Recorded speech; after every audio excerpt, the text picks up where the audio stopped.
professional basketball player, and I am a proud father of 2 sons. One who has an academic scholarship at North Carolina A&T, the other was a professional basketball player trying out for the Bulls this weekend. I'm concerned as a father. I'm concerned as a black man myself. It's hunting season and the black male is the prey. And something has to be done. So I greet you in the name of Jesus Christ, but at the same time, the psychology of the church and the nation is that Christians are weak. But we're not standing here as a weak body. We represent the love of Christ, but we also represent the temperance of Christ, that we're fed up.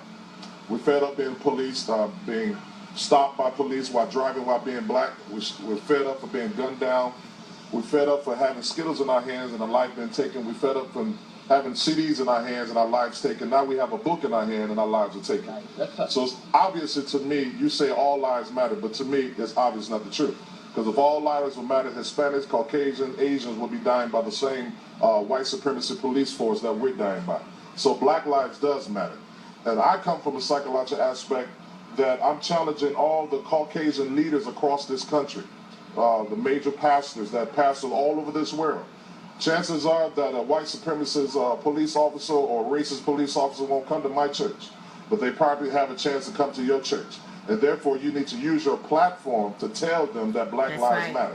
It's not until you begin to speak up and voice your opinion and tell these people that are taking our kids' lives that black lives matter that change is going to come. There's no need of us rioting. There's no need of us burning our own community down. How we can change is economical empowerment. Shop black owned. And we need an exodus not only out of the Macy's and out of these stores, but we need a major exodus out of these churches, because a lot of African Americans support Caucasian pastors, and the pastors never come to our community. They never support our community. They're not even in here today at the press conference. So we need to have an exodus and a major boycott of these churches that you all support. Not only Caucasian pastors, but black pastors that take our dollar, that won't come to our community.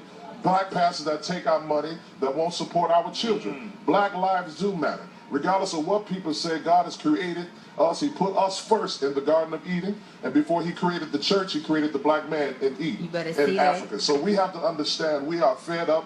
We are not scared, but by any means necessary, we don't want to get to a place that change comes only by bloodshed. So it's critical that we be altruistic enough. It's critical that you help us embellish and enhance our community. How do you do it? By providing us jobs, by giving us adequate education, by giving us adequate job training.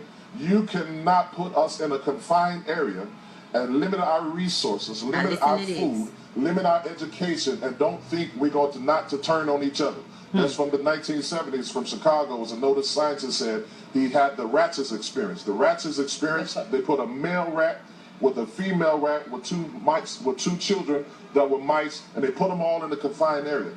They fed them, the family was good. They continued to feed them, the family was good. But they began to take away their water supply, their food supply, and then notice the male rat began to turn on his children, he began to turn on his wife. And from that experience, you have the projects that birthed out in our inner city community. We have to cause change to happen in America. Take the liquor stores out of our community. Take the abortion clinics out of our community. There's none in the suburbs. They shouldn't be in the inner city. There's no liquor stores on every corner on the suburbs. They shouldn't be in our inner city. If we want change, change can only happen when everybody is on board. I'm Pastor May from Abundant Faith Word Church. Bless you. Thank you, Prophet. Thank you. Lord Jesus.